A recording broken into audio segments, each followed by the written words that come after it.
એશિયાની સૌથી ધનાઢ્ય ઊંઝા એપીએમસી ચૂંટણી આવતીકાલે યોજાવા જઈ રહી છે, ત્યારે આ ચૂંટણી માટે ભાજપે ધારાસભ્ય અને પૂર્વ ચેરમેન અને બંને જૂથના 10 ઉમેદવારોને ખેડૂત વિભાગની પેનલમાં મેન્ડેટ આપ્યું છે.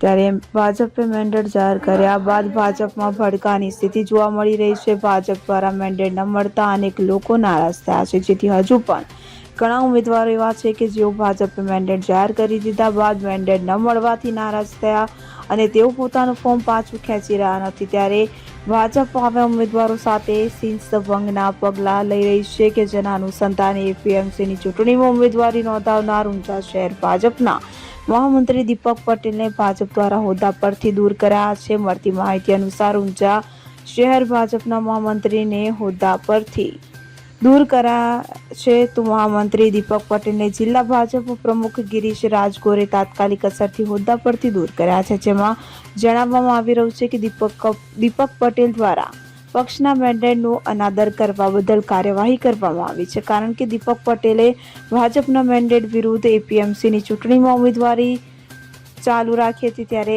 આમ ભાજપે મેન્ડેટ જાહેર કર્યા બાદ પોતાની ઉમેદવારી ચાલુ રાખનાર મહામંત્રીને ભાજપે ઘરનો રસ્તો દેખાડ્યો છે. Bureau report CN24 news. હવે જુઓ દેશ દુનિયાની તમામ ખબરો તમારી આંગળીના ટેરવે. ઉઠાવો મોબાઈલ અને Google Play Store પરથી ડાઉનલોડ કરો અમારી CN24 ન્યૂઝ મોબાઈલ એપ.